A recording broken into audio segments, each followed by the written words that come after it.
ಉಡುಪಿ ಪ್ರವಾಸ ಕೈಗೊಂಡಿದ್ದ ಸಿಎಂ ಸಿದ್ದರಾಮಯ್ಯ ಅವರ ಪ್ರಗತಿ ಪರಿಶೀಲನಾ ಸಭೆ ಮಣಿಪಾಲ ರಜತಾದ್ರಿ ಸಂಕೀರ್ಣದಲ್ಲಿರುವ ಜಿಲ್ಲಾ ಪಂಚಾಯತ್ ಸಭಾಂಗಣದಲ್ಲಿ ಆರಂಭಗೊಂಡಿತು. ಅಧಿಕಾರಿಗಳಿಂದ ಸಿಎಂ ಸಿದ್ದರಾಮಯ್ಯ ಮಾಹಿತಿ ಪಡೆದರು. ಶಾಸಕ ಯಶಪಾಲ್ ಸುವರ್ಣ, ಶಾಸಕ ಸುನಿಲ್ ಕುಮಾರ್ ಸೇರಿದಂತೆ 5 ವಿಧಾನಸಭಾ ಕ್ಷೇತ್ರದ ಶಾಸಕರ ಉಪಸ್ಥಿತರಿದ್ದು, ಡಿಸಿ ವಿದ್ಯಾಕುಮಾರಿ, ಎಸ್ಪಿ ಅಕ್ಷಯ್ ಮಚಂದ್ರ ಹಾಕಿ ಸೇರಿದಂತೆ ವಿವಿಧ ಇಲಾಖೆಯ ಅಧಿಕಾರಿಗಳು ಹಾಜರಾಗಿದ್ದರು.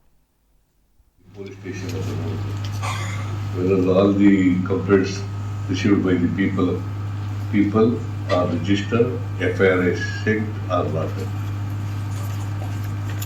ಎಷ್ಟು ಸರ್ ಅದು ಹೋಗ್ಬೇಕು ಆಮೇಲೆ ತನಿಖೆ ಮಾಡಿ ಚಾರ್ಜ್ ಶೀಟ್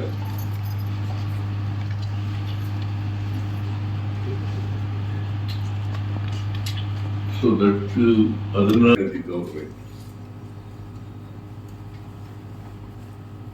ನಿಮ್ಮ ಡೆರಿಲೆಕ್ಷನ್ ಆಫ್ ಡ್ಯೂಟಿ, ನೆಗ್ಲಿಜೆನ್ಸು, ಆಲಸ್ಯ, ಸೋಮಾರಿತನ ಇವಕ್ಕೆಲ್ಲ ಅವಕಾಶ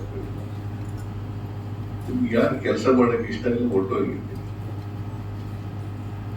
ಕೆಲಸ ಮಾಡಕ್ಕೆ ನೇಮಕ ಆದ್ಮೇಲೆ ನೀನ್ ಕೆಲಸ ಮಾಡಬೇಕು. That is what we want. That is what we expect from the government service.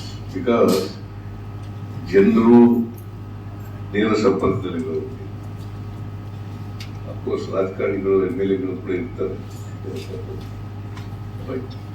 ನೀವು ಪೊಲೀಸ್ ಸ್ಟೇಷನ್ ಇರ್ಬೋದು, ತಹಸೀಲ್ದಾರ್ ಕಚೇರಿ ಇರ್ಬೋದು, ಅಸಿಸ್ಟೆಂಟ್ ಕಮಿಷನರ್ ಕಚೇರಿ ಇರ್ಬೋದು, DC ಕಚೇರಿ ಇರ್ಬೋದು, SP ಕಚೇರಿ ಇರ್ಬೋದು, ಬಹಳ ಪ್ರಮುಖವಾಗಿ ಜನ ರೈತರ ಸಮಸ್ಯೆಗಳು